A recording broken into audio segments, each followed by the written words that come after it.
Tonight in Las Vegas, such a meeting between Julio Cesar Chavez and Meldrick Taylor. Both are 140-pound champions. Chavez, WBC super lightweight titleist, is regarded by many as the best fighter in the world. Taylor reigns as the IBF's junior welterweight champ and is seen as one of boxing's most exciting competitors. Neither man has ever suffered a ring defeat. Chavez, who has won at least 66 consecutive professional fights, has the longest win streak of any active fighter. Add Taylor's 24 victories and 1 draw, and these two warriors are undefeated in 91 bouts. And under pressure, both have risen to the occasion. Taylor's career best performance was in his first title fight against then-champion Buddy McGirt. Chavez has been tested 16 times in championship fights. 16 times he has willed himself to victory. But they differ in style. One is active, averaging 85 punches per round. Meldrick Taylor suffocates opponents with rapid-fire flurry attacks. The other is accurate. Chavez lands at least half his punches, utilizing a sculptor's approach, chiseling away until each rock finally crumbles. These are the requisite elements of an unforgettable prize fight. Tonight, we bring you the unification of the 140-pound weight division between WBC titleist Julio Cesar Chavez and the IBF champion Meldrick Taylor.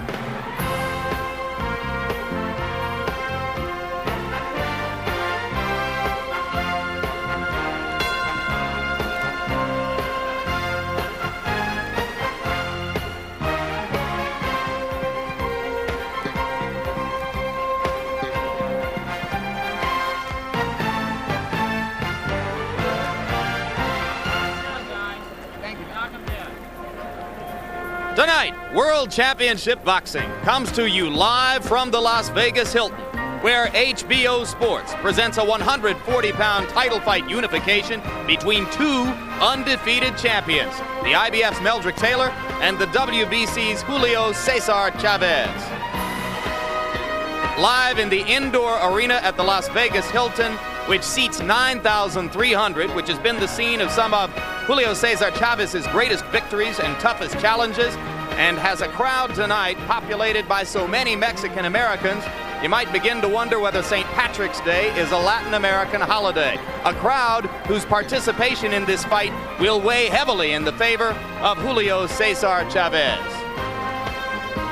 Hello again, everybody. I'm Jim Lampley. It's our great pleasure at HBO Sports to bring you what we call and what other experts have called the greatest little fight money can buy. A bout between two extraordinarily talented, undefeated champions whose styles seem to be perfect foils for one another. As we turn to our HBO boxing analyst, Larry Merchant, it's worth noting that despite Buster Douglas's big upset over Mike Tyson in February, which was a big surprise, we had been looking forward to this bout for a long, long time. And both fighters are aware of the expectations. Could the bout collapse a little bit under the weight of all this excitement?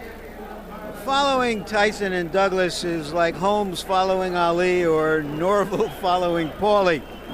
In Tokyo, Tyson and Douglas were supposed to be a little fast food sushi, and happily it turned into a 4-star banquet.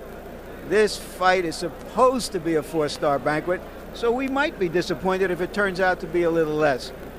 It's so appetizing because Chavez is one of the toughest fighters you'll ever see, and Taylor is given a good chance to end his 10-year winning streak. If ever there was a reason for great expectations, this is it. And of course, for all of those reasons, Larry, people within the sport have talked about this fight and looked forward to it for a long time and have filtered through their memories to find comparisons with past fights of historic significance. One of them, which pops up, is the first fight between Roberto Duran and Ray Leonard in Montreal in 1980. There were similarities, Ray, between Duran at that stage of his career and Julio Cesar Chavez. There were parallels between you at that stage of your career and an undefeated Meldrick Taylor. And what happened to you is that amid all of that excitement, you wound up fighting Duran's fight. Could that happen to Meldrick Taylor tonight? Well, Jim, there's a parallel with Meldrick Taylor and myself, because I've come to believe that sometimes the aura of the fight, the anticipation of the event itself, can be just as tough as the opponent. And for Meldrick Taylor to be effective, he must concentrate. Concentration will be the key tonight. He must not allow himself to get tough and try to exchange punch for punch with Chavez. You spent a good deal of time with Meldrick yesterday afternoon. What's your expectation of his frame of mind coming into the ring? Jimmy appears to be very, very relaxed, very, very confident, but I tell you what, action speaks louder than words. We're going to see it very shortly. Of course, another bout to which this one has been compared is another that took place within the past decade. The first matchup between Alexis Arguello and Aaron Pryor. Here now, a closer look at the two undefeated champions and this great matchup.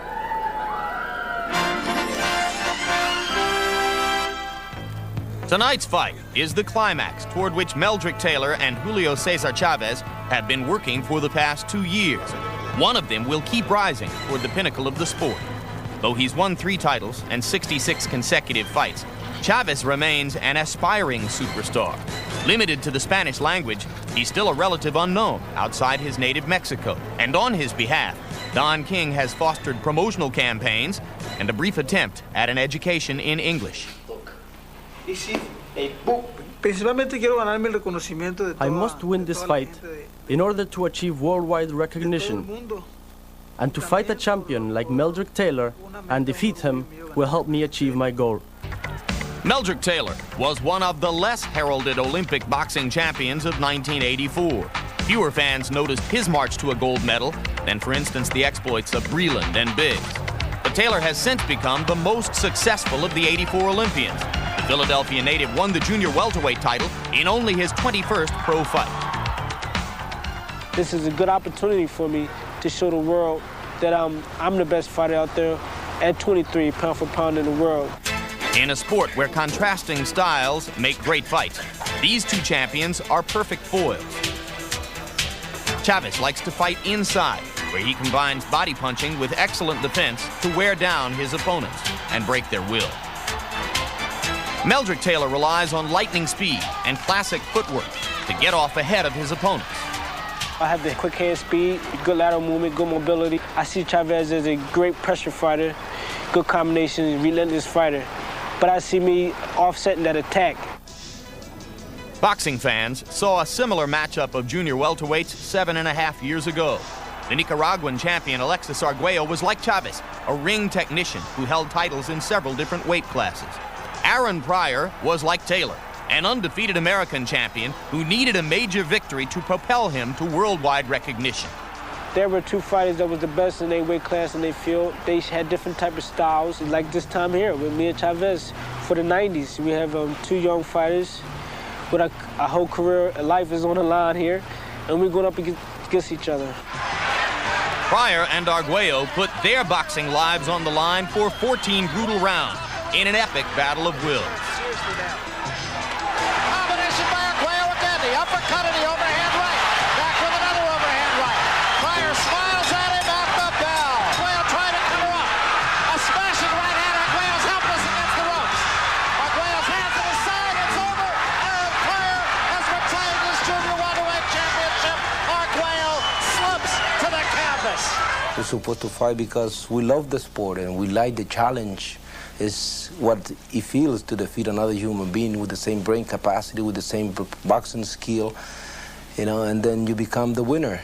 That's the great thing. Desperate determination is what made Pryor Arguello 1 a ring classic, and what may make this fight a carbon copy, especially since Chavez has come so far without ever tasting defeat. I've always had in my mind that in the ring, every opponent is a champion, and I am a human being like anyone else, and one is always exposed to defeat. Fortunately, I've always prepared myself consciously 100%, as each one of my fights leads to bigger and more important fights, and I think that's why I have remained undefeated. Meldrick Taylor has also benefited from a champion's desire. My will probably prevail in this fight. Chavez is a great champion. He's determined. He has a lot of pride also. But I just think that extra little bit of will just to do anything it takes to win and just bring out the best. See, I'm a fighter that rises to the occasion. You know, if I have a challenge out there and somebody said I can't do it, or I have just got doubts about me, I'm going to do it. No doubt about it, I'm going to do it. If Chavez and Taylor's confrontation is anywhere near as pulse-quickening as the 1982 Pryor-Arguello epic, fans will demand a rematch, as they did for Pryor and Arguello just 10 months later. It's almost like deja vu. Only about about 3,000 miles to the west. Oh, Arguello's down!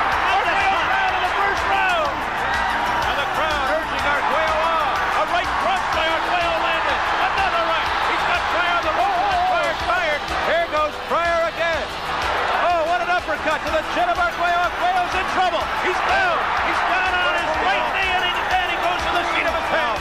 That's it. It's all over. I went to the floor the third time, and I felt that I didn't want to get hurt. I said, I accept my defeat. This man is better than I am. I called the referee just still keep counting. Arguello never recaptured the champion's determination he lost in that 10th round. Pryor later relinquished his title and has since been treated for drug dependency. But past history poses no distraction to Taylor and Chavez. Youth, great rewards, and the spotlight of the present belong to them tonight. If I defeat Meldrick Taylor and the fight is not made with Hector Camacho, then I will move up and pursue a championship in the welterweight division. I'm at the beginning of the prime of my career, and I think I'm going to really excel in this fight. I'm going to propel me as the best fighter pound for pound in the world. It's going to make me a superstar. Great fighters need great opponents to sharpen their edges.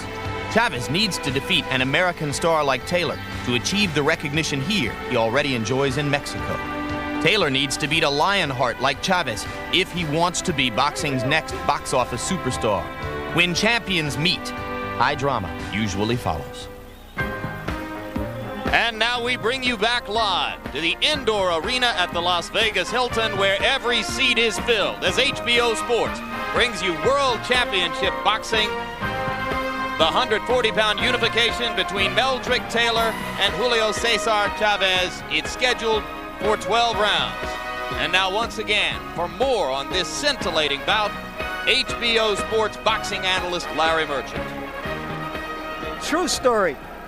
Years ago in Philadelphia, two hotheads came to blows on the job, and the Boxing Commission actually licensed them to settle it in a local fight club.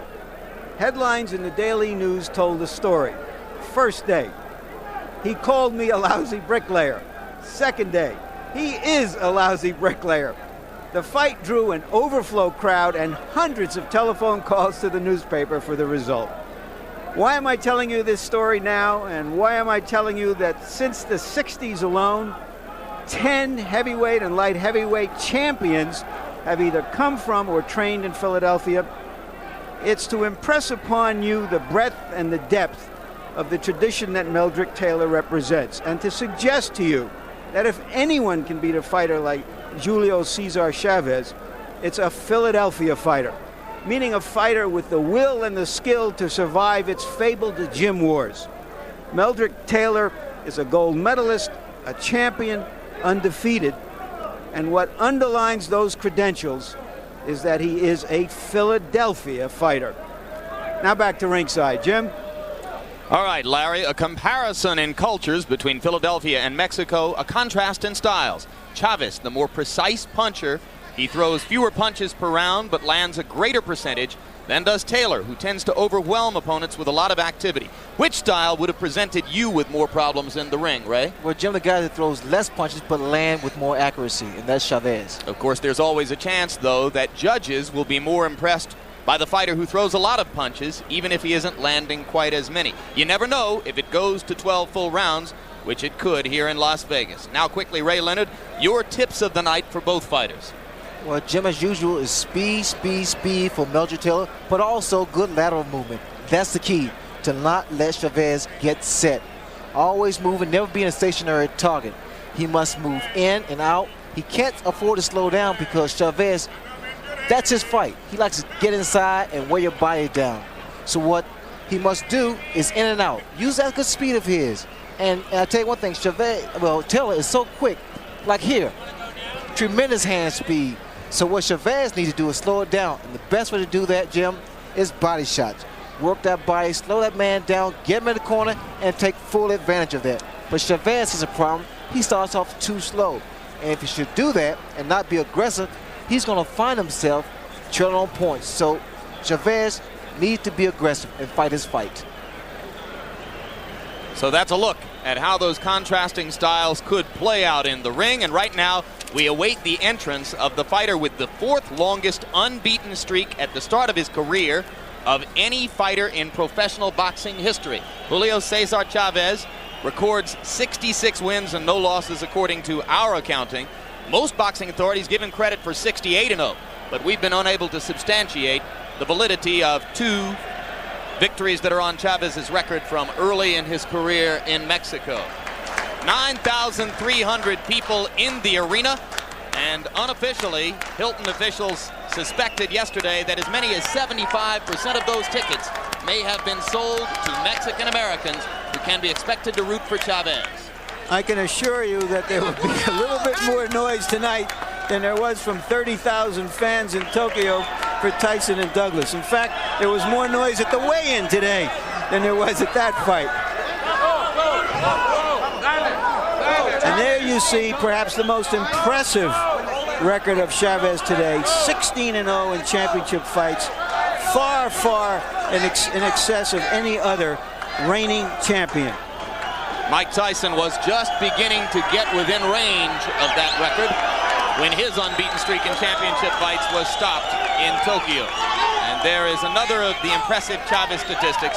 4th best streak without a loss in the history of the sport, and the other 3 who rank ahead of him were all fighters from back around the turn of the century. So in the past 50 years, no professional boxer has begun a career and sustained unbeaten success for as long as has Julio Cesar Chavez.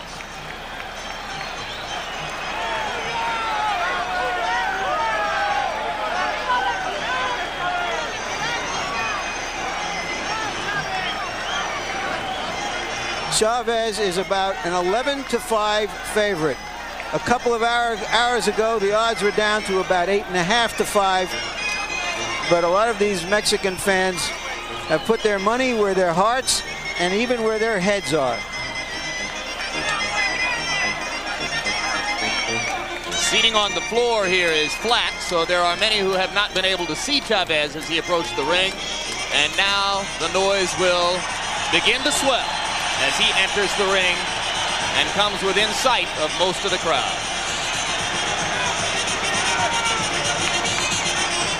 56 knockouts among the 66 victories which we at HBO give him credit for. If you make it 68-0, it goes up to 58 knockouts. And none of Chavez's past 12 fights have gone the distance. Which is sort of amazing, Jim, because he's not a knockout puncher. And he's been moving up in weight class during those 12 fights. Unbeaten champions from present-day boxing, and you can see none at 34-0 is a distant second to Chavez in terms of his unbeaten record. Virgil Hill up to 27-0 now.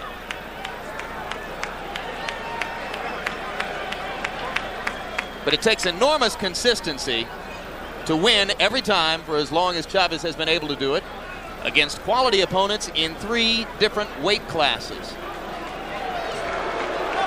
And now the familiar Lou Duva and his lieutenants will lead their charge. Meldrick Taylor out of his dressing room. There is Lou filling the middle of the screen and screaming, "Where is the music?" Right next to Taylor, that's Pernell Whitaker, world lightweight champion. Put the music on! Already things aren't going the way Lou wants them.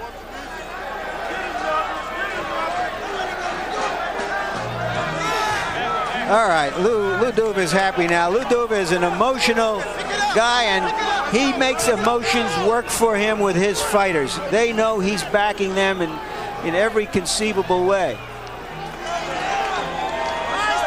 He is so animated that there's a tendency among casual fans to think of Lou sometimes as a bit of a buffoon. But don't let all the antics fool you. He knows what he's doing. You know what I find interesting is the fact that normally you walk to the ring, your song is always upbeat. This song is very very slow. It's interesting, okay? And carrying the American flag into the ring is #1 ranked heavyweight contender Evander Holyfield. An Olympic teammate of Taylor's. Well, Holyfield holds the flag for his buddy, Meldrick Taylor. This fight will also get the rapt attention of Meldrick Taylor's other Olympic buddies, Mark Breland, Bernal Whitaker, Terrell Biggs, Virgil Hill. Pretty good graduating class. Not bad at all. Almost as good as the one you graduated from, Ray. It's been so long, so I forgot, Larry. Well, Ray Leonard, of course, was a classmate of Howard Davis and the Spinks brothers in winning his gold medal at Montreal. And now we take a look at Meldrick Taylor's record, the only mild blemish, a draw with Howard Davis in what was probably the best performance of the latter stages of Howard Davis's career. And only the 12th professional fight of Taylor as well. He's had some big wins over Buddy McGirt, Robin Blake, more recently a tough fight with Courtney Hooper that was more of a challenge than most expected it to be, but he was coming off of a long layoff from a knee injury. Tail of the tape, the two fighters are almost identical in size. A 1/4 pound weight advantage for Meldrick Taylor, a 1/2 inch height advantage for Julio Cesar Chavez, but basically they will present the same physical picture to each other in terms of size and dimension. Jim, Taylor is a little bit stronger. Taylor looks more like a welterweight, I think. Chavez a little bit more like a lightweight, but Chavez has shown real muscle definition in preparation for this fight, more so than we've seen him. Punch statistics, Larry. And here is our statistical profile of how active these fighters are.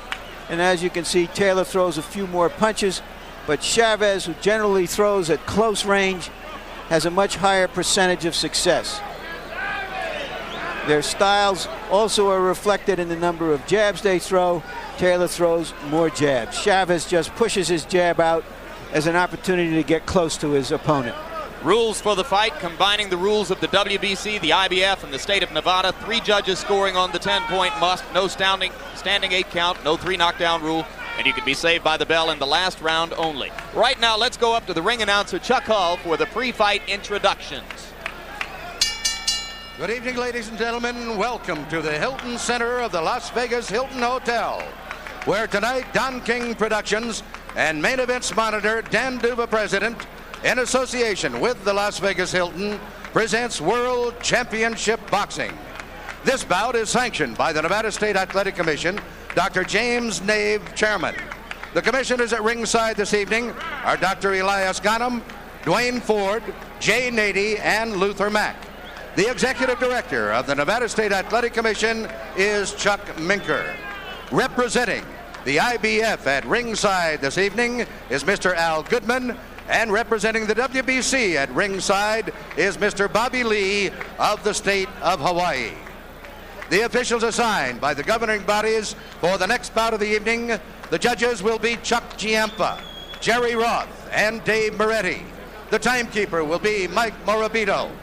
Counting into knockdowns, Al Bisick. The attending physicians at ringside, Doctors Flip Omansky, James Game, and Al Cabana. And your referee is Richard Steele. This is the main event of the evening. 12 rounds of boxing for the unification of the WBC IBF 140-pound championship. Introducing, in the red corner, fighting out of Culiacan, Mexico, weighing in at 139 1/2 pounds, with a professional record of 66 wins, no defeats, with 56 KOs. He is the WBC Super Lightweight Champion of the World, Julio Cesar Chavez.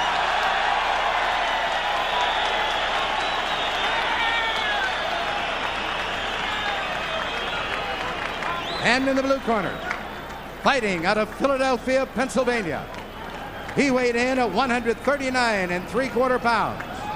His professional record consists of 24 wins, no defeats, 1 draw, with 14 KOs. He was a gold medalist in the 23rd Olympiad in Los Angeles. He is the current IBF Junior Welterweight Champion of the World, Meldrick Taylor.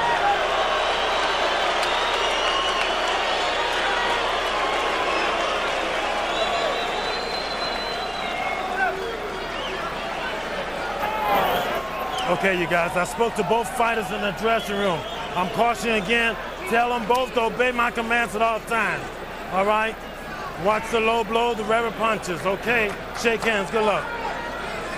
The two things to watch right off the bat are, will Chavez come out faster than he normally does?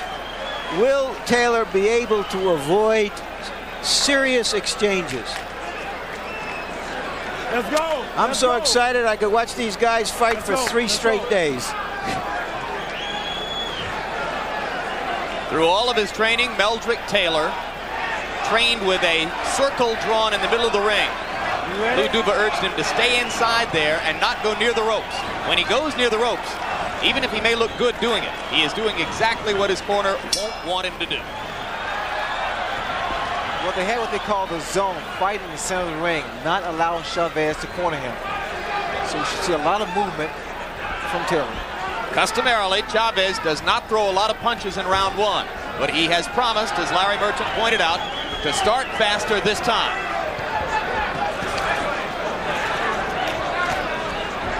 Taylor's a little tight here, but I noticed where his punches came out rather. They were not exactly smooth. Chavez scored with a left hook. A right in close by Chavez, but Taylor finished the exchange. This is the kind of fight that Chavez loves, that inside fighting. Likes to work the body. So what Taylor has to do is to maintain his boxing style. Just keep moving. Chavez's eyes are focused on the midriff of Meldrick Taylor. He is thinking body from the outset. Taylor with a left after he missed with a right to the body.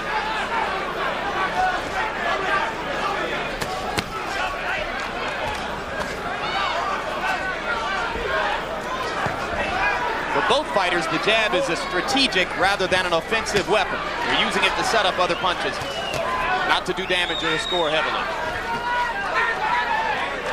Good countering jab by Taylor as they finish that exchange.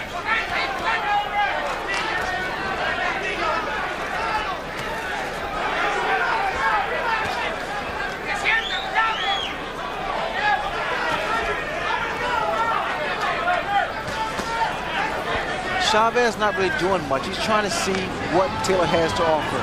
And then what he'll do, he'll pull on the attack. Taylor using his hand speed to land a little bit more frequently. One subtlety to watch if you have not seen Chavez before.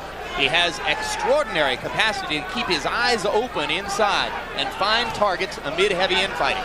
That's concentration. That's what it takes.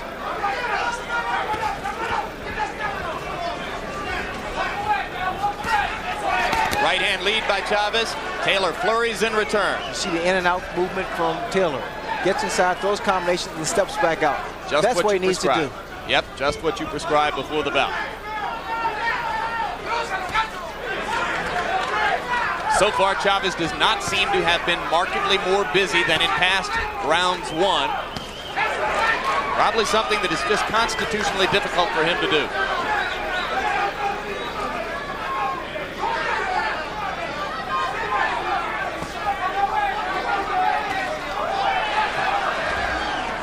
Taylor starting with the jab. Chavez is using more right-hand leads.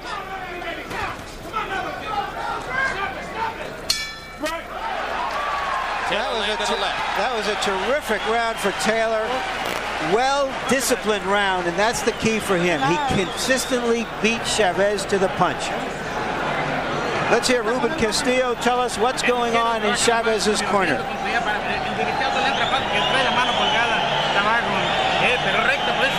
Throw your right hand aloft. You got to respond immediately. 2 jabs, you go first.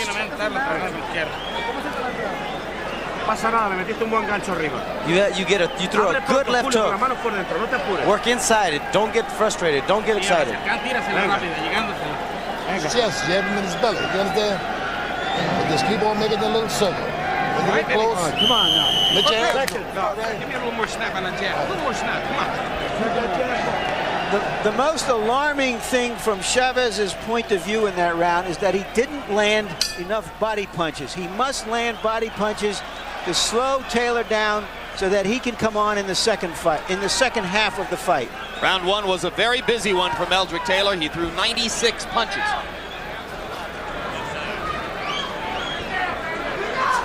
They also instructed Taylor to snap that jab, bring it back, because you see the right hand of Chavez. He's trying to counter that jab. And it's difficult to do that if you throw 2 jabs.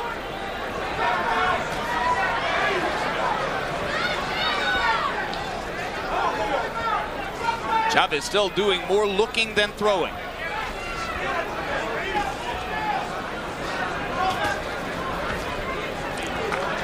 That's Jim, that's the kind of fight that's going to be good for Taylor. To frustrate Chavez.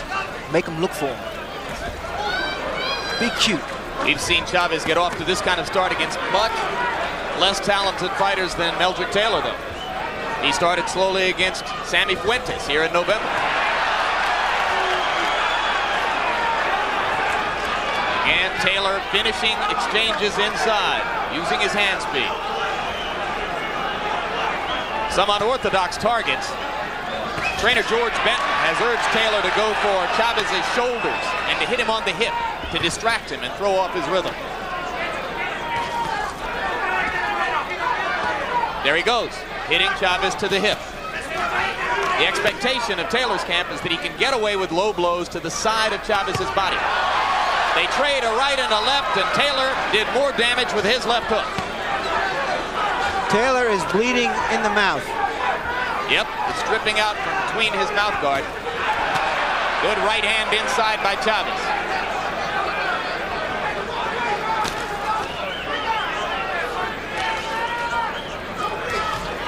The right hand of Taylor constantly drops. I think what's happening here is the fact that because he's been able to land so many punches in the first round, he's gotten a little comfortable here.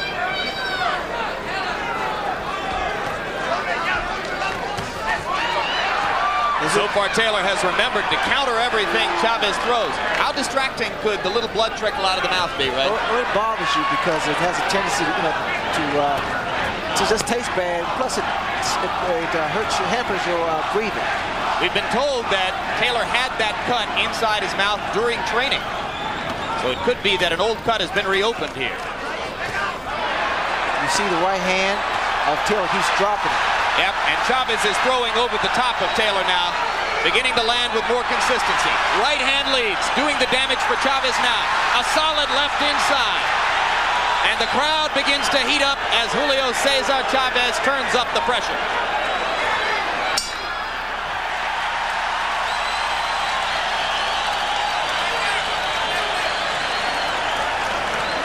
These are going to be hard rounds to judge.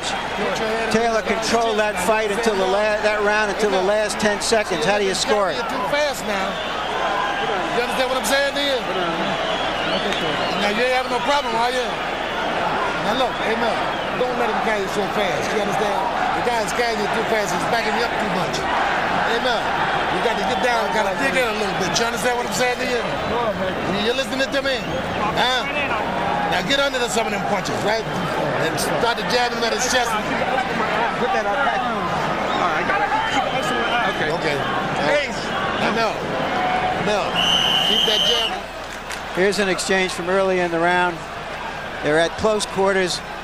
Chavez with a right, Taylor right back with a left. Well, for the first 5 minutes and 50 seconds, we watched a poised and confident Meldrick Taylor controlling the bout with his speed. But then in the last 10 seconds of round two, Julio Cesar Chavez began to penetrate his defenses. What you see here is actually... That was a slip, not a knockdown. Chavez is trying to... Well, he's dictating the tempo of the fight. He's making Taylor fight his fight at his tempo. Taylor lands a vicious right hand. Chavez seems unmoved by it. One of Chavez's extraordinary capacities is his ability to take a punch. And he has already taken some solid blows here. Ray, in that combination, he did what you were talking about before. He threw 3 or 4 punches and then he got out of there. But they didn't linger. That's true, Larry. That's the key to the fight for Taylor, is get in and get back out. And not sit there and exchange punch for punch.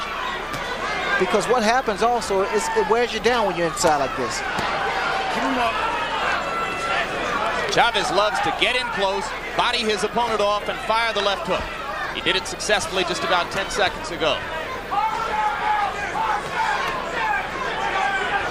Taylor still throwing far more punches. He threw more than twice as many punches as Chavez in round 2. But typically, Chavez landed more than half of the blows he attempted.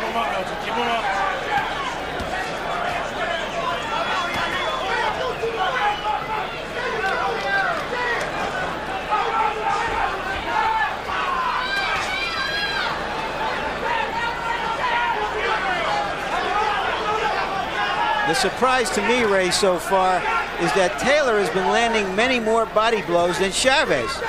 And that has been Chavez's most effective punch. And I tell you, that's Chavez's forte, the body shots. In fact, he's abandoned that, and he's trying to out-jab Meldrick. Because of his speed, Meldrick is starting and finishing most exchanges. This is another very good round for Meldrick Taylor. They're fighting in the zone in the middle of the ring.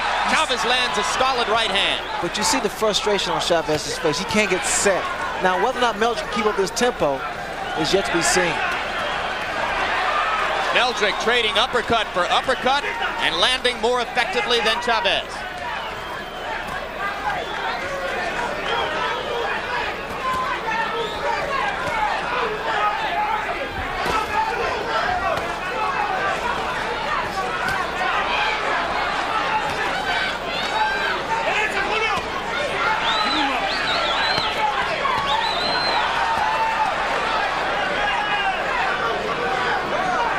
Chavez still boring in, coming straight forward against Taylor's flurries. A solid right hand at the bell for Julio Cesar Chavez, but it was another round in which Meldrick Taylor swarmed him with violent activity. Keep it going like that, you understand? Harold Letterman, our unofficial official, how do you see the fight? Larry, 3-0, 30-27 favorite Meldrick Taylor based on clean punching. And for the life of me, I can't understand why Julio Cesar Chavez doesn't take a step to the right, because Meldrick Taylor goes to the left all the time and Chavez doesn't cut the ring off. And I have the same score, although the second round could have gone either way. Stand there with him. Go punch for punch with him. Let's go.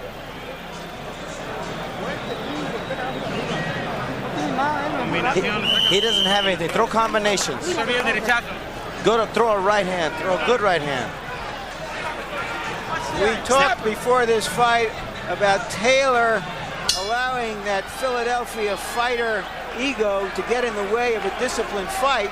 He stayed disciplined, and Chavez, it seems to me, Ray, is the one who has gone away from what his strength has been. And that's the body attack. In fact, it's very impressive with Meldrick Taylor thus far. He's been boxing, he's been moving in and out, and every so often he gets inside and throws a few punches. So if you expected the typical Julio Cesar Chavez slow start, maybe you've gotten that. Or maybe he simply hasn't been able to get started against the overwhelming activity of Meldrick Taylor. In the first 3 rounds, according to PunchStat computations, Taylor has thrown 287 punches to only 116 for Chavez.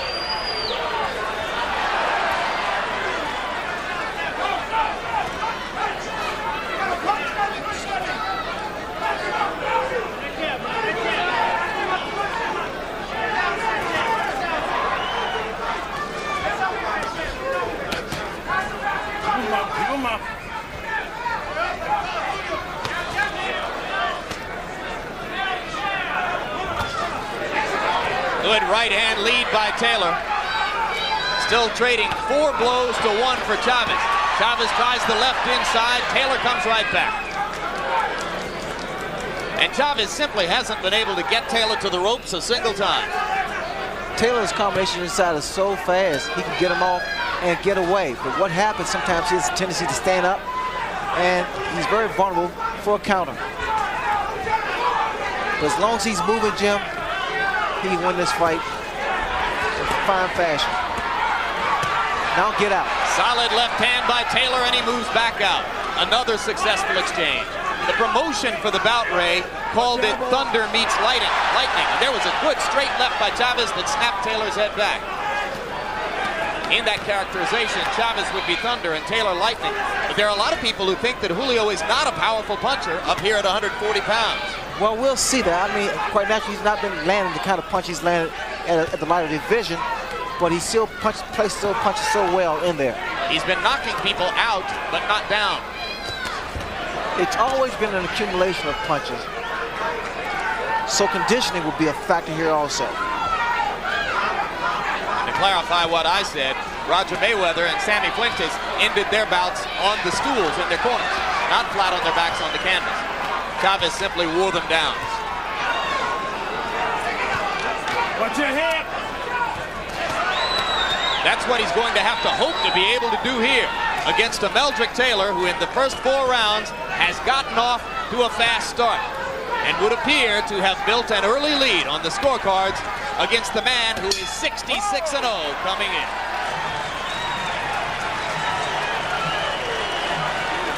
Now you're boxing beauty. How you feel, baby? Huh? You can come on with the ice. Come on. What's that ice? I'll take this.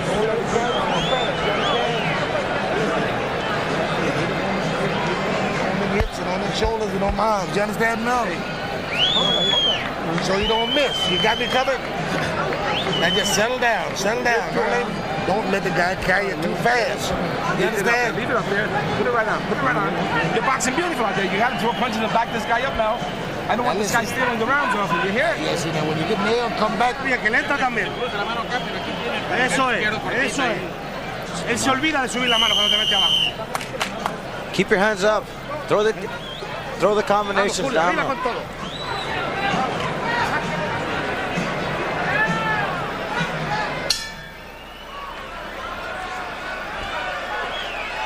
Well, Ray Leonard, would you say a near-perfect performance so far from Meldrick Taylor? It's a very good performance by Meldrick Taylor.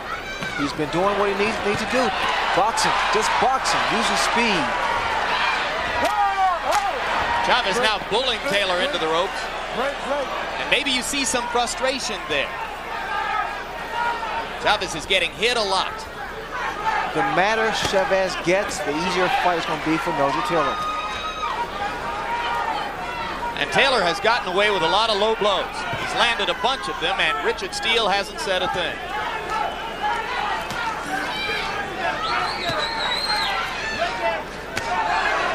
Right hand lead by Chavez lands. Taylor comes back with an uppercut. We'll look to see if Chavez will follow his corner's orders and throw double left hooks. Chavez is looking for Meldrick Taylor's head. That's not an easy target.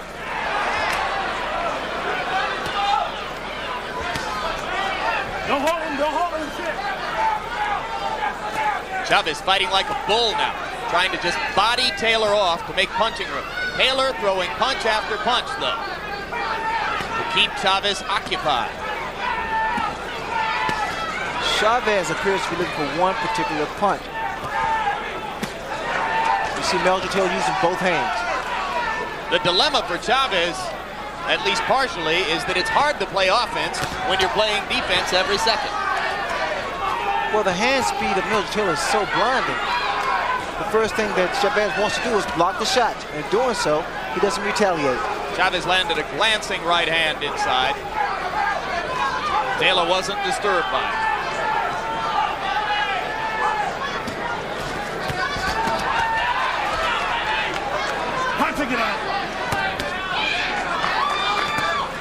Again, Jim, this kind of fight, this inside fight, it wears a fighter down. And again, Taylor, I must stress, Taylor would do better going in and going out. I mean, although he's landing some pretty combinations, he would do better by getting his punches in and then backing away. Is he getting overconfident? Well, he's finding that he's able to land so many punches. He's gotten very, very comfortable in there. But he's doing a tremendous job, too. Is it possible, Ray, that he's getting a little tired to stay outside and that he's trying to get rest in there? It's better for him to be on the outside, Larry, to get that breather. And within the last 30 seconds, Chavez has landed 3 solid left hooks inside. Taylor comes back with a bristling uppercut. And another flurry for Meldrick Taylor. This is the way Meldrick Taylor can steal the round. Throw those combinations before the bell ends.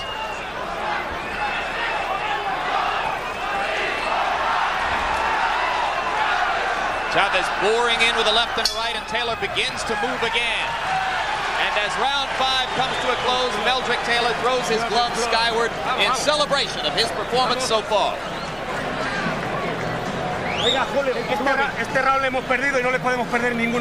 We've lost this round. We cannot afford to lose any more rounds. Throw punches with him. Don't wait for him. Throw punches with him. You're better than him, Julio. You can't demonstrate nothing. You don't have to. Throw punches until he falls on his bottom. Don't wait, Julio. Throw punches. He's inflating, Julio. Borderline, okay? Going one way or another. When you get inside now, you don't let him out hustle you on the inside now. You understand? Okay. Give him one more circle. Look at the disparity in punches thrown. It sounded almost like desperation already in Chavez's corner. I don't know if I can read into their minds, but it seems to me they were saying, you're fighting his fight, you're trying to outbox him, you're trying to be a little too cute. You got to go after him. Everyone expected Taylor to get off to a fast start, the conventional wisdom of this fight. But it doesn't appear at this point that Chavez has done enough damage to Taylor to slow him down significantly in the second half of the fight. But there may have been a subtle trend, Larry, in the last minute of round 5. Chavez landed 3 solid left hooks inside. If he can get that weapon going, it's the one which would be most likely to bring him back.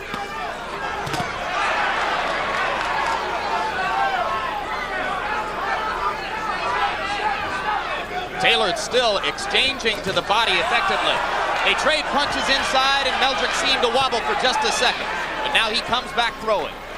There's a slight swelling under the left eye of Meldrick Taylor. And every once in a while, we see a little trickle of blood out of Taylor's mouth. That doesn't seem to have bothered him.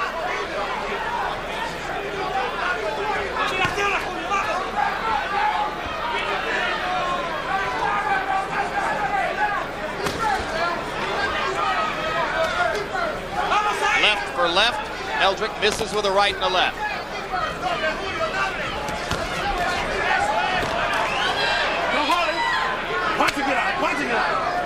Chavez is not getting the kind of leverage he's used to getting against fighters when he can back them up against the ropes. He's never facing anyone with the speed of Meldrick Taylor, and the speed has definitely bothered the rhythm of Chavez. Chavez not throwing the type of body shots that he's known for. And in doing so, he's allowing Meldrick Taylor to get some of the combinations off, 2, 3, 4 punches before he lands one.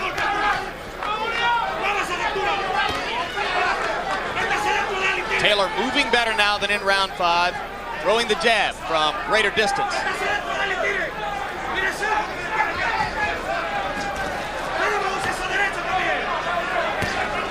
Right hand lead solid on the face of Chavez. Julio Cesar dropped his hands for a second.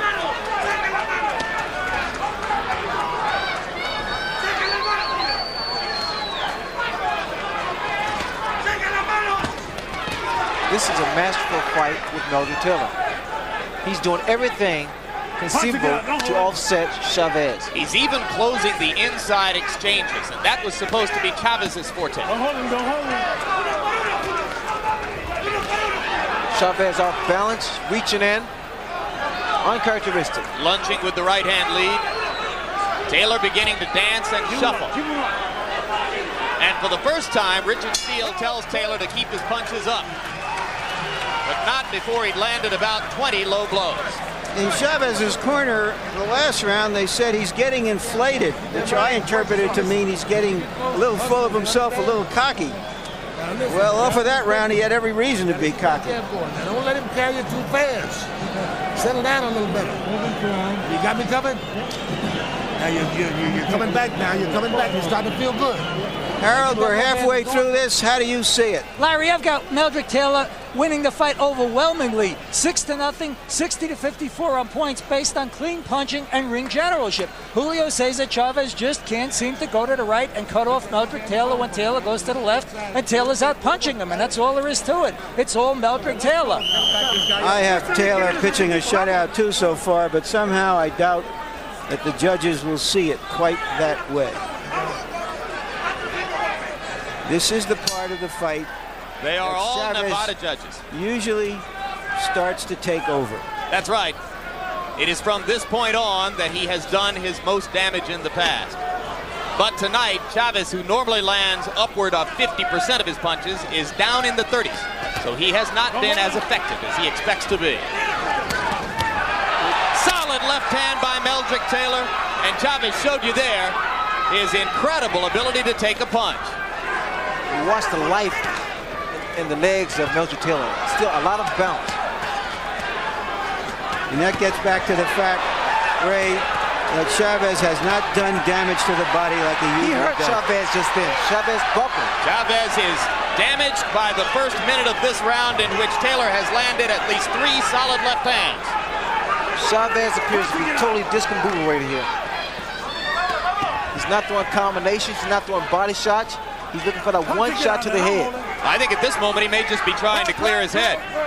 I got to brag a little bit, guys. I've been telling my friends for days that Meldrick Taylor would win the first 6 rounds of this fight, and I agree with you, Larry, and you, Harold. I think he has. Let's see if the rest of my predictions will come true. I don't feel that confident about that now. The way this fight is unfolding, it appears to me that if there is a knockout, it will be, and I've never said this, as far as Taylor's concerned. You never dreamed before the fight you'd be saying Meldrick Taylor could knock him out, right? Because Taylor is the boxer, and yet he's out-punching and outscoring Chavez. Well, his plan coming in was simply to win 1 round at a time and be totally happy with a 12-round decision. He would appear to be well on his way to that.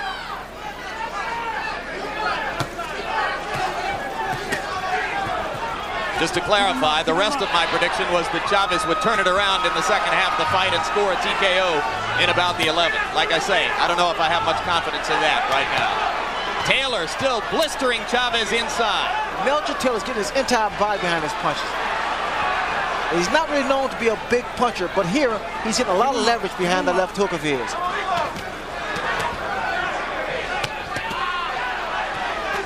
It's hard to imagine Taylor being more effective. Hard to imagine him doing a better job of rising to the biggest occasion of his career.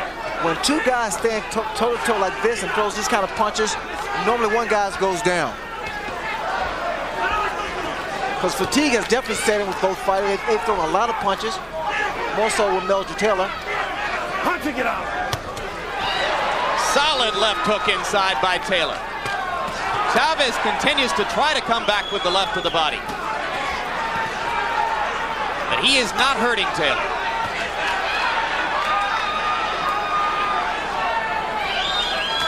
This would appear to be the deepest, darkest situation of Julio Cesar Chavez's long career. You saw them touch gloves after that round. There's great respect between them.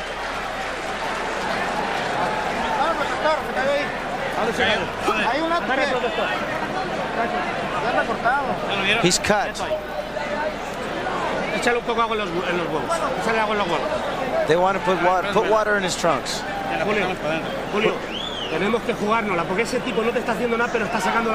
You've got to go out. He's not doing anything. Throw 3 punches. All right, let's watch some of Taylor's action here. Every good Philadelphia fighter I've ever seen has thrown great left hooks. And Taylor is no exception. He can really throw the left hook. And the right ain't bad either.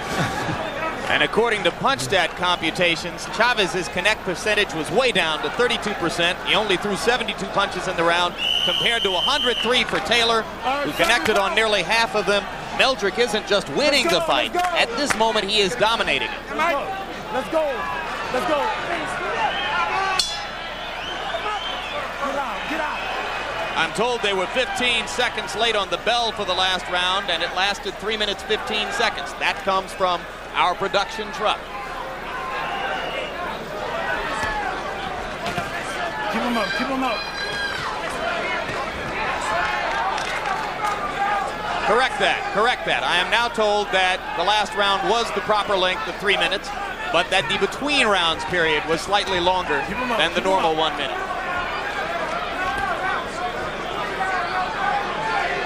So let's not say there have been any major irregularities or cast aspersions on the great professionals here in Las Vegas who control boxing and who sit next to me. Good overhand right by Meldrick Taylor. Taylor has controlled this entire fight, so what he needs to do is maintain that concentration and keep fighting this fight here. It's a perfect formula. There is swelling around both of Meldrick Taylor's eyes, and a cold compress was applied to what may be a small incipient cut under his left eye between rounds.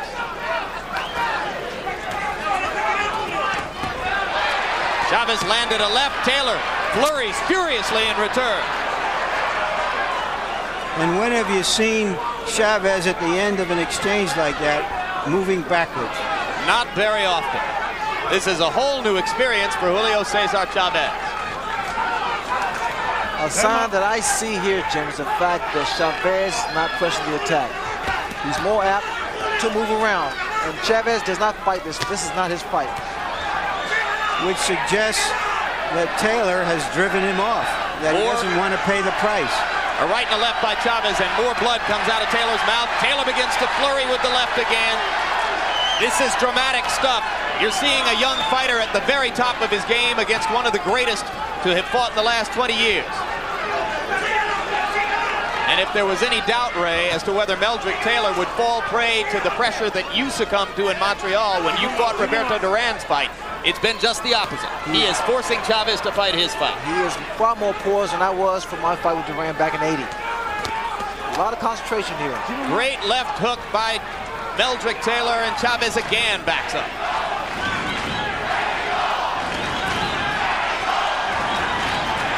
Crowd chanting Mexico, Mexico, trying to lift Chavez up.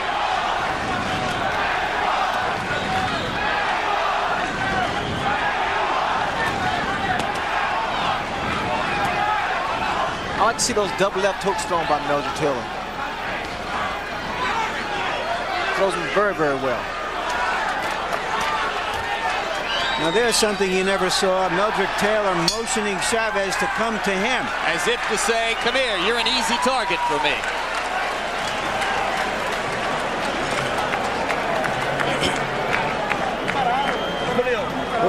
Julio, está usted muy parado, échale corazón.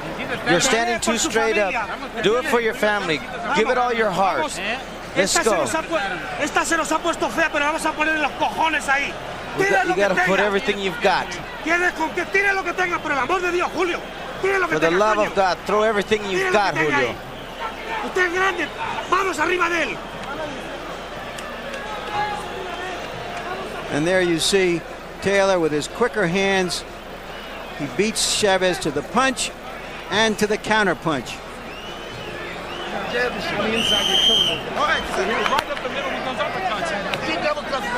They've gone to the whip very early in Chavez's corner. Yeah, when the cornermen start saying, for the love of God, they know how desperate the situation is. Taylor lands a right-hand lead to start the round off. Taylor went straight for Chavez. It's incumbent on Taylor not to give Chavez an unnecessary chance to get back into this. Look at the speed of Meldrick Taylor's flurries. Reminiscent of a young Ray Leonard. I love those combinations, Jim. He gets them in. It's so beautiful. He puts them together very well. And one thing those combinations do, it takes the crowd out of the fight for Chavez, because from a distance you can't see if any or all of those punches have landed. They come so many, and very few of them are stopped or blocked by Chavez. Chavez still looking for that one big punch. He's just not getting a chance. He's standing in the middle of the ring where Taylor wants to fight. He hasn't been able to get him to the ropes, and he's being outpunched 2 or 3 to 1. And still outpunched to the body as well. If you've just joined us, you're in the middle of the 9th round of a classic performance by a young fighter on the threshold of greatness. Meldrick Taylor, coming into this bout an underdog against the unbeaten Julio Cesar Chavez, has completely dominated Chavez with hand speed and vicious infighting. Taylor may well have won every round. You know what I see now, Jim, is the fact that Taylor's coming out on top, fighting inside. and few expected that. He's done it with commitment, hand speed, superior strategy.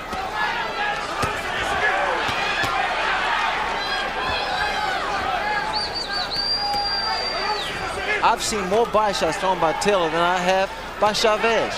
And the left hook to the body is supposed to be Chavez's great weapon. Taylor landing at will with the left hook inside, Ray. It's a credit to Chavez's remarkable chin that he does not appear to have been wobbled. Blood now from Taylor's mouth and nose, but nothing is slowing him down.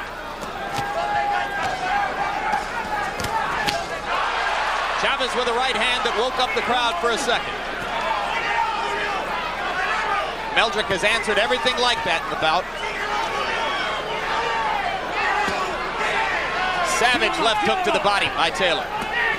And another. And what you see here again, Taylor's going through the body with two hands. He's been nothing short of great in that category. And finally, Richard Steele gives Taylor a serious warning about low blows. And a slightly rejuvenated Chavez steps in and lands a right hand.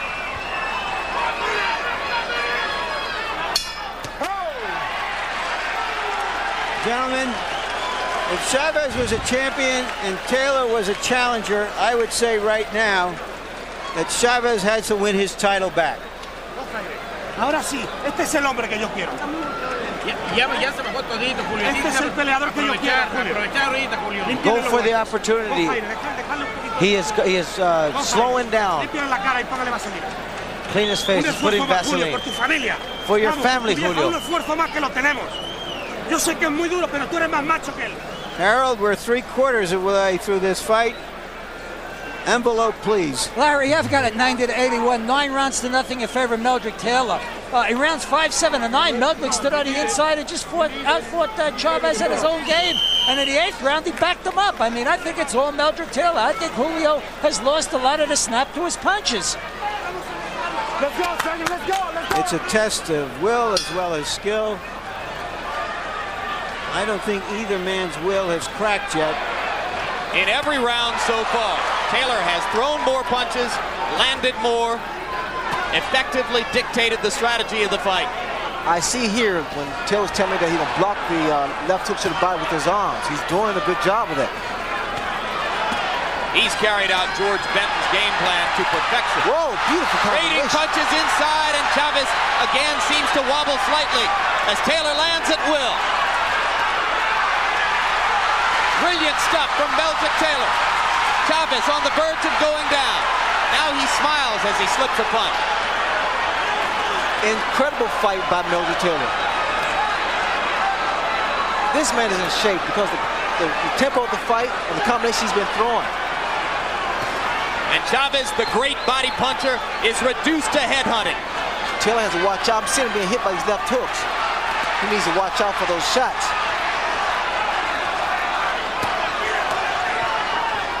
So I'm watching the effects of the punches.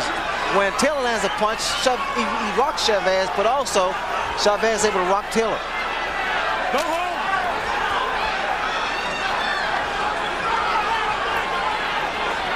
Taylor beginning to look more the worse for wear than the action of the bout would have led you to believe, though. Blood again from the mouth and the nostrils. Both eyes beginning to close. Chavez is coming on. Watch the legs of Taylor. They don't seem to be too steady here. Now this is normally, Jim, when Chavez goes to that combination to the body and back to the head.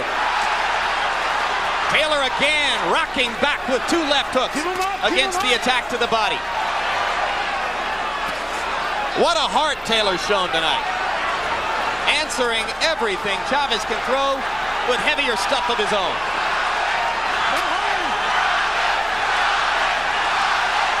Crowd tries to become the 3rd man in the ring.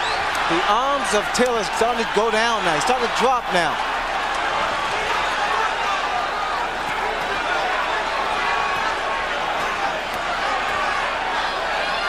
Both men are displaying so much heart here.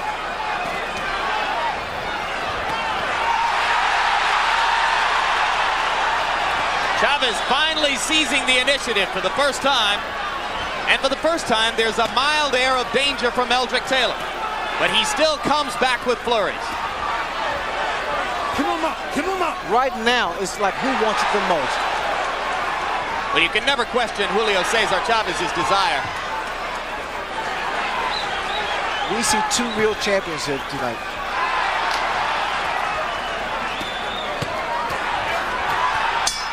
The combinations by both men.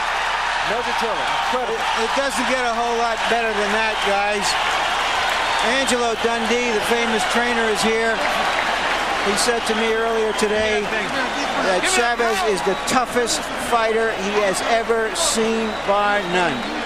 And you can see just how tough he is if after those first 9 rounds, he can come back at Taylor like this. Don't back off this guy too much because you get hit, you understand? Huh? You all right? Take a deep breath, man.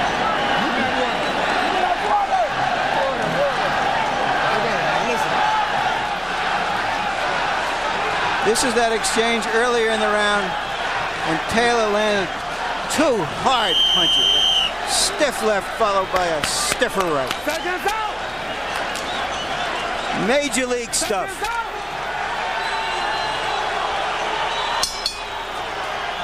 Again in round 10, Taylor threw more punches, landed more punches. But Chavez shows a commitment which is rare and exclusive to great champions.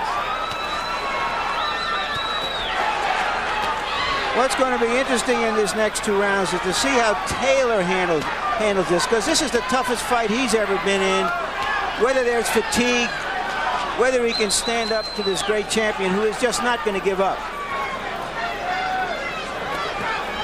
It's impossible to conceive that Chavez is in any way disillusioned about the necessity of a knockout. He's got to knock Taylor out to win this fight. Don't hold him. Watch your head. Keep him up.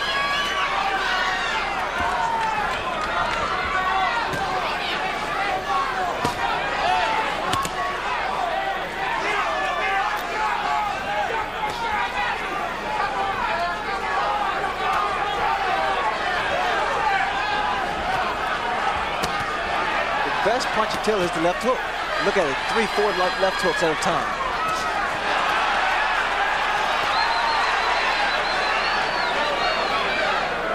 The left hook, as Larry told you, a Philadelphia staple.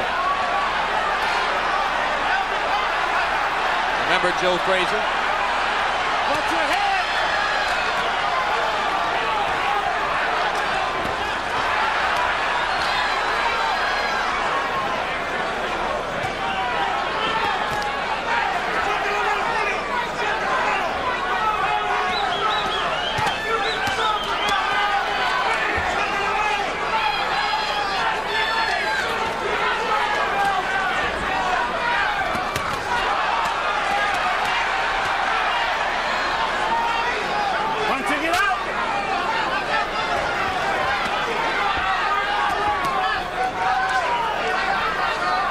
It has been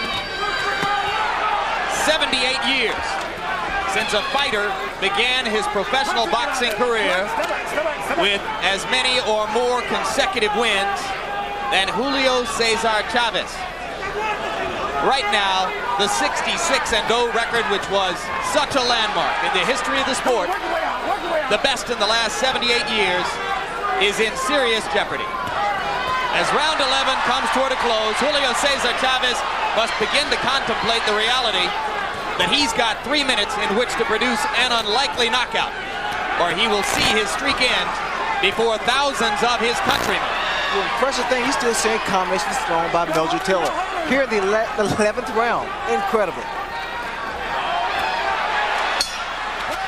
2 hard punches at the bell after a furious round like that. And Taylor was woozy and almost went to the wrong corner. He doesn't have a lot left, Larry.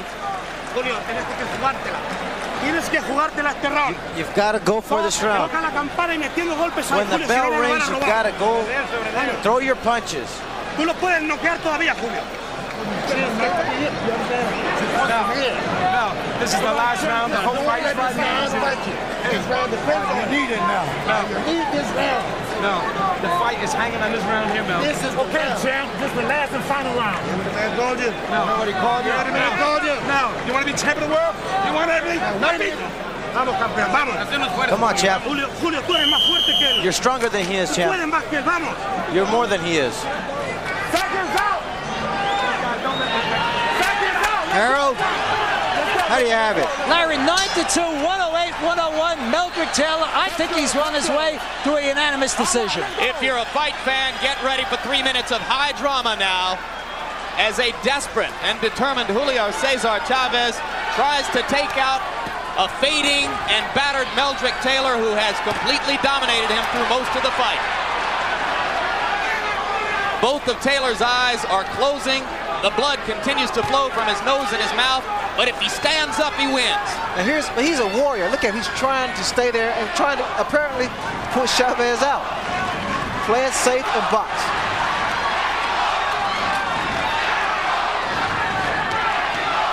Meldrick Taylor said before the fight, he'll take me to a higher place. He's there right now. He's there right now, Larry. No question about it. Well said.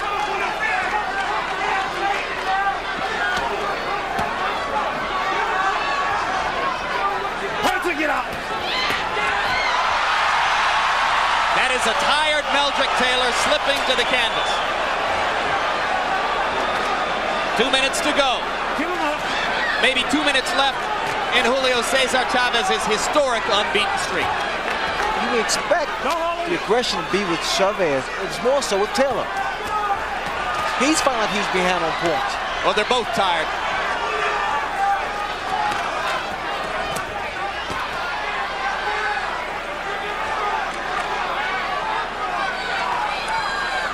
Watch your head.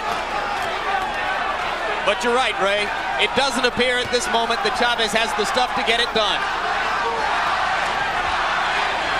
More pawing than punching now, at a time when he needs the best.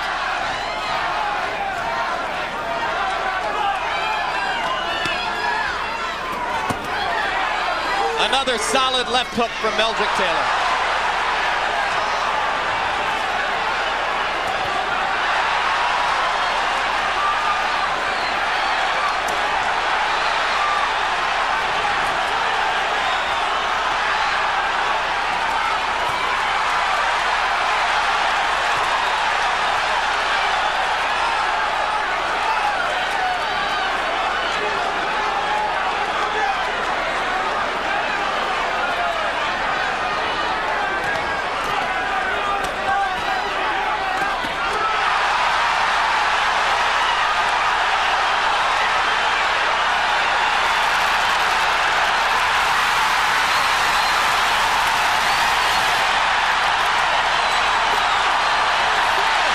If he gets up, he probably wins the fight. I can't believe it. Unbelievable. Richard Steele stopped the fight with fewer than 5 seconds to go.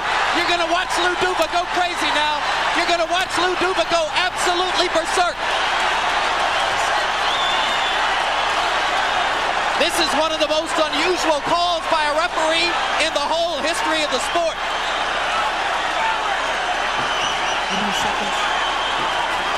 5 seconds left.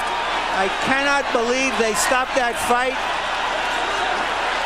From the point of view of Chavez, it is one of the most dramatic comebacks in the history of the sport. Larry, the official time will be 2:58 of the 12th round. He knocked him out with 2 seconds left.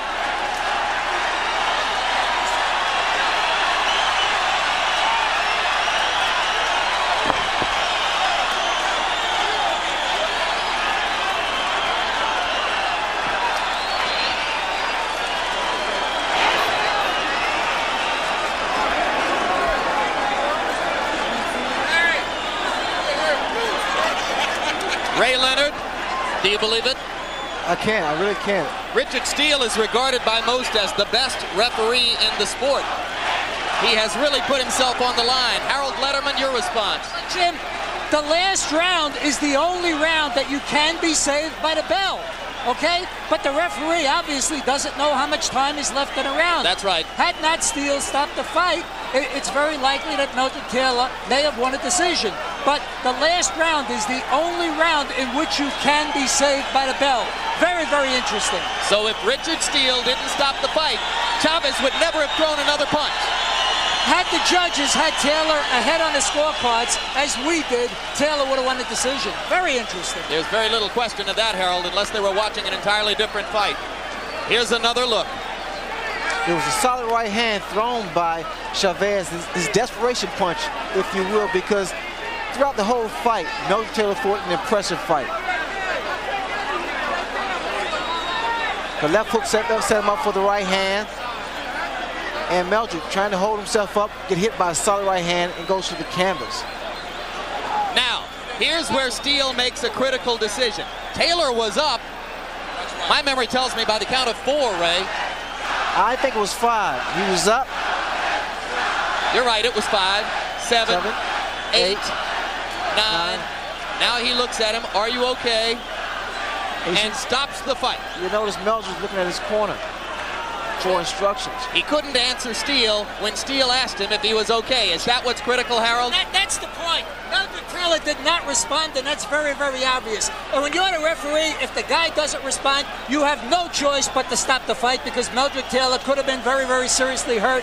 Therefore, Richard Steele made the right call without question. That is Steele's criterion here. Exactly. If you see it again, Taylor looked at him but didn't say a word and then looked away. Right. He didn't respond to Steele's question when Steele said, "Are you all right?" There's no doubt that Richard did the right thing.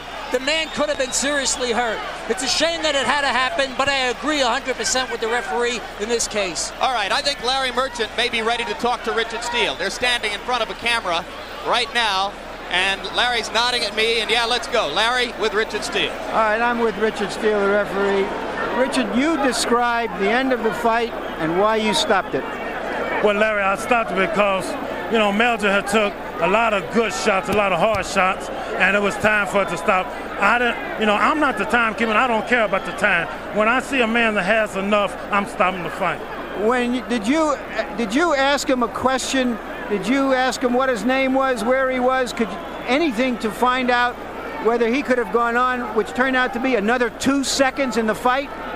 No, I didn't ask him a question. I asked him, was he all right? And I didn't hear him say a thing, but I was looking at his condition mainly. That's what I was interested in. Given the stakes of the fight, given the tide of the fight, should you have looked back and seen where Chavez was? Should you have given this man in a fight this big a chance to survive? There's no fight worth a man's life. I don't care what it is or how many I do. When I get tired of seeing a guy getting pound, and I think he had enough, I'm going to stop him. Thank you very much, Richard. Now back to you, Jim. And right now, let's go to ring announcer Chuck Hull for the official particulars. Ladies and gentlemen, referee Richard Steele stops the bout at 2 minutes, 58 seconds of the 12th round. The winner and now holder of both the WBC and IBF 140-pound championships from Culiacan, Mexico, Julio Cesar Chavez.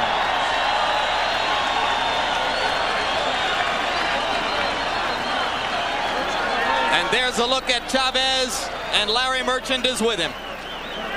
All right, Julio, give us your idea of what happened at the end of the fight. Dale la idea que tú tienes de la pelea, de la última parte de la pelea. Lo que piensas tú. Bueno, realmente me sentí cansado, la verdad, sinceramente. He felt really tired. I felt very, very tired, to be real. Mi pelea, Meldrick Taylor es un gran peleador. Meldrick's a great fighter. Es un peleador muy rápido e inteligente. Very, very intelligent fighter and very quick Se merece fighter. otra oportunidad. He deserves another shot. Did you think you were losing the fight and would lose it unless you knocked him out in the 12th round? Si tú crees que estabas perdiendo la pelea y la única manera de ganar era por nocaut. No, yo sabía que la pelea estaba muy pareja, cualquiera podía ganar. I think that he thinks the fight was still a close fight. What was so difficult about fighting him? ¿Qué era lo más dificultoso de pelear a él? Es un peleador rápido, inteligente, le tiras un golpe y te pega 3 golpes. He says a very intelligent fighter, very quick fighter. He'll throw 3 punches, and he'll throw 1 punch, and he throws 3 punches back. Julio, is that the toughest fight of your life? Is he the best fighter you ever fought? El mejor peleador que has peleado. Sí, él es. Meldrick Taylor sí es uno de los peleadores más fuertes, más duros. Yes, he's one of the toughest fighters. And you think definitely that there should be a rematch? ¿Sí crees que debe haber una revancha? Yeah. Thank you very much, Julio. Great fight, great comeback. Julio, okay for the camera. Jim? All right, thank you very much, Larry. And just to set the record straight about what was at stake when Richard Steele made the call to stop the fight, our information from the Nevada State Athletic Commission is that Meldrick Taylor would have won a split, not a unanimous, but a split decision. One of the judges had Chavez ahead, but 2 others had Meldrick Taylor winning the fight. So Richard Steele, in effect, prevented Meldrick Taylor from winning a split decision by stopping the fight when he did. Harold Letterman has already offered his opinion, Ray, that it was an entirely justifiable decision. What do you think? It's a horrible scenario because he was just 2 seconds away from winning or unifying the division. And I think that with Richard Steele, the referee, he's a very competent referee, and he was doing what he felt was in the best interest of the fighter. There's not too much more that needs to be said, Jim.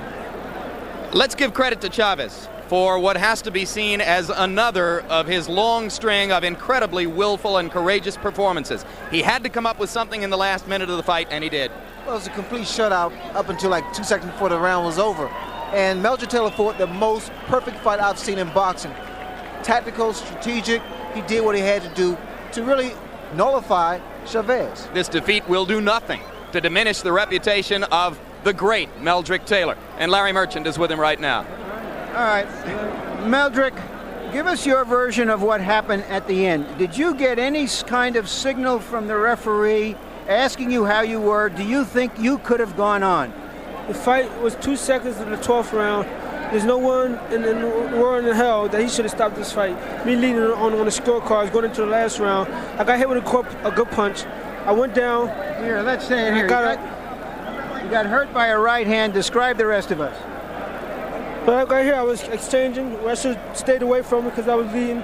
He caught me with a lucky punch right there, combinations, and I basically should have closed the gap in between. He caught me with a good right hand. Okay, I took the shot, and I got up. He didn't say anything to me. He didn't say, "Are you okay?" Count. He didn't give me no kind of directions in the corner, and he just stopped the fight. I looked at him. See, he's counting. All right. He was all right. Yeah, he's still he's nodding his head at him. He said, "I'm okay." He's nodding his head at him. You're telling him you're okay. Yeah, look at that. Look at that. He nodded his head at him. You're all right. I'm right at Chavez and said, "I'm okay. I'm okay." Then he just stops. All right, Lou Duva, manager and co-trainer. Lou, what was your view of that? Should he have stopped the fight? He says, I don't know what time it is. All I know is I've got a hurt fighter in front of me. I don't want him to get hit anymore. Bullshit. I don't believe that there. He got up. He started to pick up the count. At 6, he got up. And he kept talking to him. And you'll see him, look at the photo again, and you'll see Meldrick nodding at him. And he was okay. And forget about it. He didn't know the time. They got to give the guy a chance. It's a title fight. He wasn't getting hurt out there. You're saying, Lou, that the referee should, in a fight of this magnitude, somehow take that in consideration, especially what's going on up till now. Absolutely. The fight was a great fight. Both fighters were great out there. Let the fighter fight out there. He must have had some semblance of how long it had to go on there. But the kid got up. He got up at 6, and he counted 6. Take a look at the photo, and you'll see it at 6, Larry. It wasn't at 9. It wasn't at 10. It was at 6. He was up, and he was looking at the referee. Let's see if we can take another look at that. Fellas back in the truck. Right. Here it is. Watch when he gets up. Watch when he gets up. Now watch what the count is when he gets up. Wobbly or anything. Watch his fingers. See his fingers? Now it's 7. See it? Now it's 8. Now it's 9. Right? Now he's looking at him. Now he's not stopping the fight. We're not even giving the kid a chance.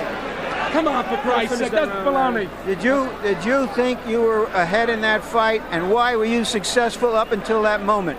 Well, I know I was ahead because I threw a lot more cleaner shots, a lot more flurries.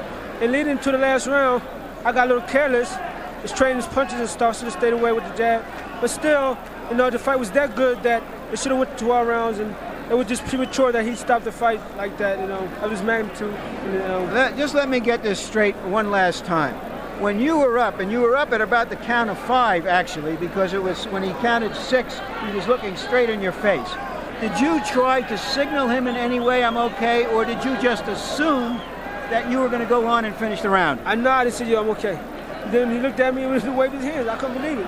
I believe he was stopping the fight. You'll see him nodding out there, Larry. If you look at that, you'll see him nodding when he's over there. At the count of 6, he's nodding at Chavez congratulated you on a great fight, and almost the first words out of his mouth was, he deserves a rematch. Do you want a rematch? I most definitely want a rematch, because this fight should have been mine. This should have been in the basket. I had leaned it on the scorecards, and then it was premature that Richard Steele would do something like this and start the fight under this false pretense like this, with only a few seconds left in a 12-round fight of this magnitude. And I had a clear conscience.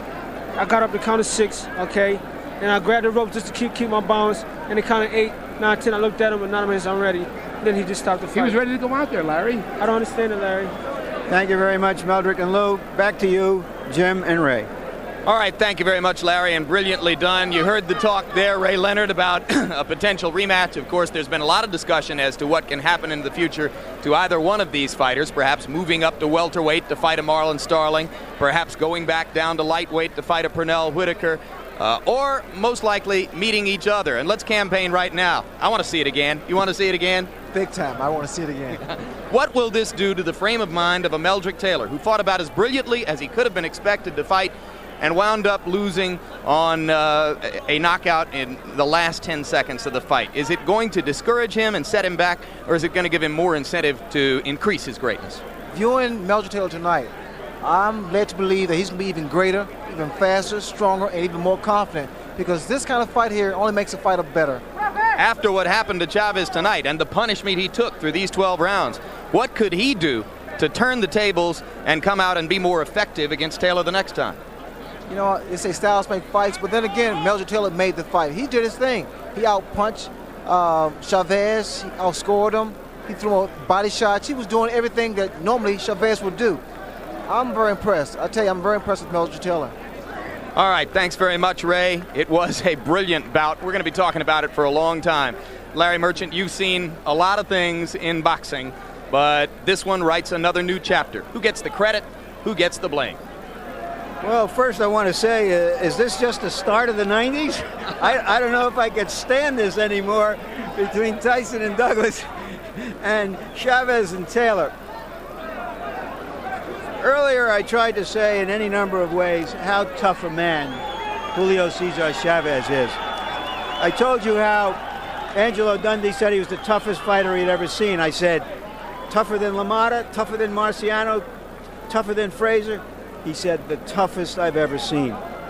After all the punches he took in this fight, to still be able to find somewhere in the depths of him the strength and the will to finish that fight that way, even if Richard Steele had allowed it to go on and if Taylor had won the fight, is simply amazing. I think Richard Steele made a mistake.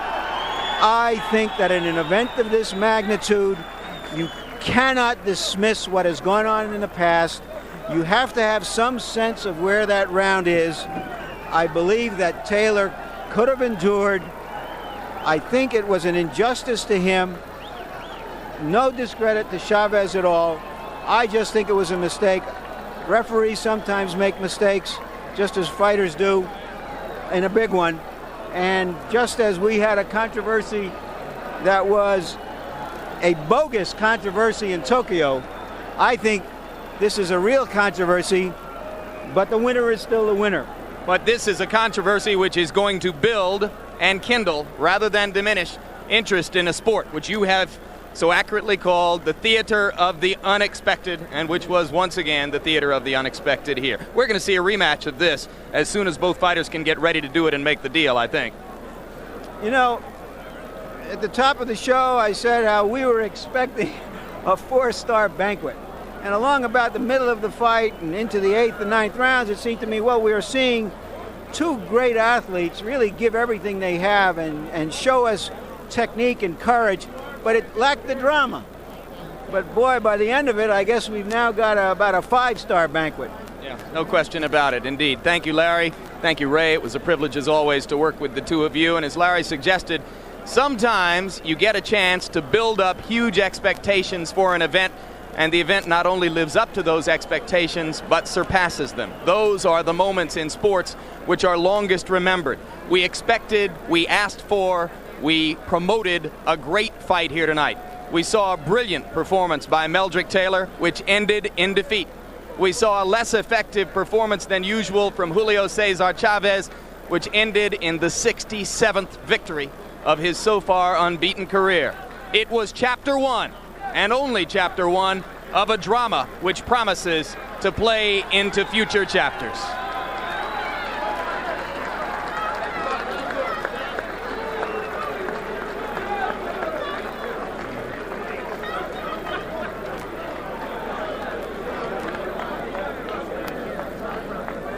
Two minutes, 58 seconds of round number 12.